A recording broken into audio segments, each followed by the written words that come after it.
जुगाड़ू बहू की ठंड की तैयारी। अरे दीदी, सर्दियाँ आने वाली हैं। हमने इस टूटी हुई छत के नीचे गर्मी, बसंत और बरसात तो गुजार दी, लेकिन अब समझ नहीं आता कि सर्दी को कैसे गुजारेंगे। कमाई अठन्नी और खर्चा रुपया, समझ ही नहीं आता कि रोज का पेट का खर्चा निकालें या फिर अपने ये रुके हुए कामों को सीधा करें।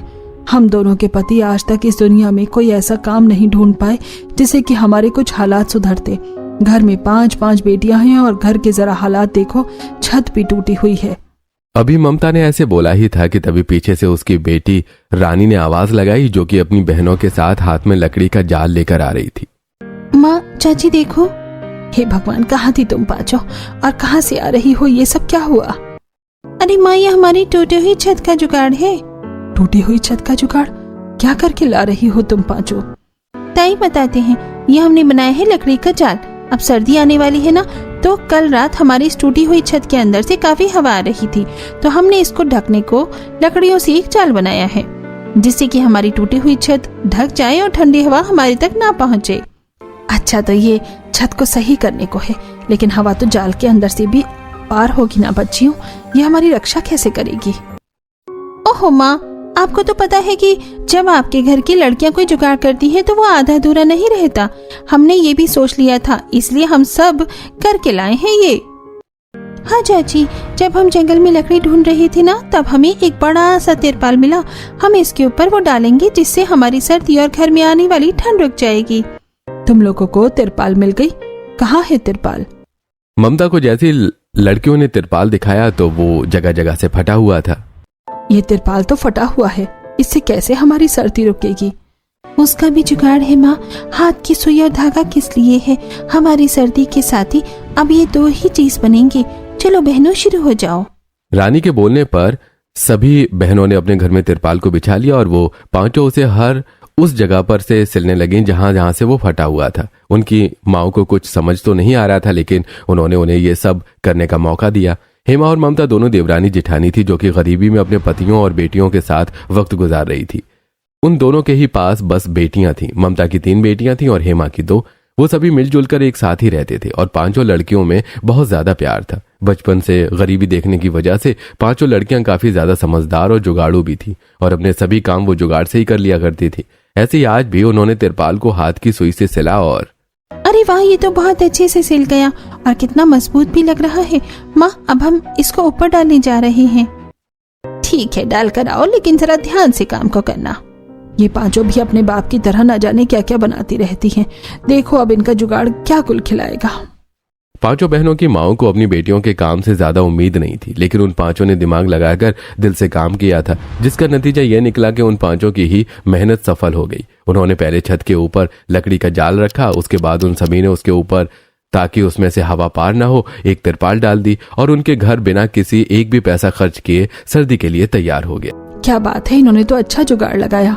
एकदम से सारी हवा आना बंद ही हो गया। पूरी जुगाड़ू है हमारी बेटियां। हाँ तो माँ और चाची, अब बताइए कि क्या आपको कोई कमी है हमारे इस जुगाड़ में? तुम कोई जुगाड़ लगाओ और उसमें कोई कमी रह जाए, ऐसा भला हो सकता है क्या? देखना शाम को जब तुम्हारे बाबा आएंगे ना, तो ये देखकर बहुत ज्यादा खुश हो जाएंगे। नहीं तो इस छत की चिंता तो उनके अंदर से ही उनको खाई जा रही थी। ममता की बात को सुनकर पांचों बेटियों को काफी गर्व महसूस हुआ और वो अपने बाबाओं के आने की बेसब्री से राह देखने लगी। कुछ ही देर के बाद शाम हो गई और पांचों बेटियों के बाप अनिल और मुकेश मजदूरी से लौट आए। मैं घर आ गया। अरे आज तो घर बड़ा गरम गरम लग रहा है, क्या बात है? बाबा आ गए। बाबा, आपने शायद कुछ नोट नहीं किया, एक बार छत की तरफ तो देखो जरा। हाँ, छत पर क्या है? छत? अरे इसको सही किसने किया? आपकी बेटियों ने ही किया, और कौन करेगा? ओहो हो, क्या बात है, मेरी बच्चियां इतने काम की हैं, मुझे तो पता ही नहीं था। बाबा, आपकी सभी बेटियों की मेहनत है ये। अरे हमारी जुगाड़ू बच्चियां बहुत अच्छे, तुमने तो हमारी टेंशन ही खत्म कर डाली, सच में। मुकेश की बात सुनकर पांचों बहनें बहुत ही ज्यादा खुश हुईं, जिसके बाद पूरे परिवार ने साथ बैठकर खाना खाया। माँ बाबा, जब भी हम खाना खाते थे तो कितनी जोरों से हवा लगती थी ना, लेकिन अब नहीं लगेगी क्योंकि हमने उसका अच्छा जुगाड़ किया है। हाँ, लेकिन अब बस सर्दी गहराने वाली है, हवा तो चलनी शुरू हो गई है। अब बस कुछ ही दिन आ रहे हैं, फिर इतनी सर्दी होगी कि कोहरे से कुछ भी दिखाई नहीं देगा। पूरा परिवार ऐसे ही खाते खाते सर्दी के बारे में बात करने लगा, जिसके बाद वो खाना खाकर सोने को लेट गई। गरीब परिवार के पास एक फटी हुई सी चटाई थी और एक फटी पुरानी रजाई, जिसको ओढ़कर पांचों बहनें और उनकी माएं तो लेट गईं, लेकिन उनके बाप ऐसे ही फर्श पर लेटे थे। ना उनके पास रजाई थी, ना ही कंबल, और उनको आज के दिन सर्दी लग रही थी। बाबा ताऊ जी, क्या हुआ? सर्दी ज्यादा लग रही है क्या आज? अरे नीमा बेटा, सर्दी तो लगेगी ही, जब सर्दी का मौसम है। तो अभी तो कुछ भी नहीं है जो मैं इन लोगों को दे सकूं। सर्दी की तैयारी तो हमें पहले से ही करनी चाहिए थी। लेकिन माँ, हम बेटियाँ ऐसी नहीं है जो खुद तो आराम से सो जाए और हमारे बाबा ऐसे ठिठुरते रहें। हम बहनें ऐसे नहीं सोएंगी। हम अपने बाबा के लिए भी कोई जुगाड़ करेंगे, तभी सोएंगे। रेशा ऐसे बोलकर उठ गई। किसी भी बेटी को नींद नहीं आ रही थी, इसलिए वो सभी उठ गईं और अपने बाबाओं को भी अच्छी नींद सुलाने को कोई जुगाड़ बनाने लगी। अरे बेटा, परेशान मत हो, इतनी रात को तुम क्या ही जुगाड़ कर पाओगी। अभी तो सो जाओ, सुबह को देखना। नहीं बाबा, हम ऐसे नहीं सोएंगे। आपको भी तो अच्छी नींद दिलवानी है ना। हम बहनें तभी सोएंगी जब आपकी सर्दी रुकेगी। आइडिया। माँ जी, आप खराब कपड़े फेंकने को बोल रही थी ना, उनको फेंका तो नहीं है ना? नहीं नहीं, अभी फेंका नहीं, इसीलिए ही रखा हुआ है कि कहीं तुम किसी जुगाड़ के लिए ना पूछ लो। ठीक है माँ। दीदी, मेरे पास ना एक बहुत ही अच्छा आइडिया है, सुनो। रैना ने अपना आइडिया सभी को बताया, जो कि सभी को काफी ज्यादा पसंद भी आया। बस फिर क्या था, उन्होंने रैना के आइडिया पर काम किया और जितनी भी बेकार कतरन थी उन्होंने उन्हें जमीन पर बिछाया। उसके बाद उन्होंने घर की सभी चादर, पर्दे और अपनी माओ की पुरानी साड़ियों को मिलाया और कतरनों के ऊपर अपने बाबाओं को लिटाकर उन्होंने उनके ऊपर अपनी जुगाड़ू चादर को उड़ा दिया, जिससे कि उन दोनों की भी सर्दी रुक गई और सभी रात भर आराम से सोए। अरे वाह बच्चियों, तुमने तो कल रात अच्छा जुगाड़ लगाया। इस तरह से सोने में हमें ठंड भी नहीं लगी और नींद भी अच्छी आई। सच में तुमने बहुत ही अच्छा किया कल।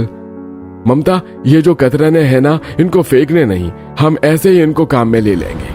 अरे बाबा, कतरों को अब कौन ही फेंकेगा?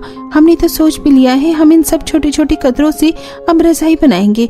हम इनको बोरियों में भरेंगे और बोरियों को आपस में जोड़कर हम आपके लिए रजाई और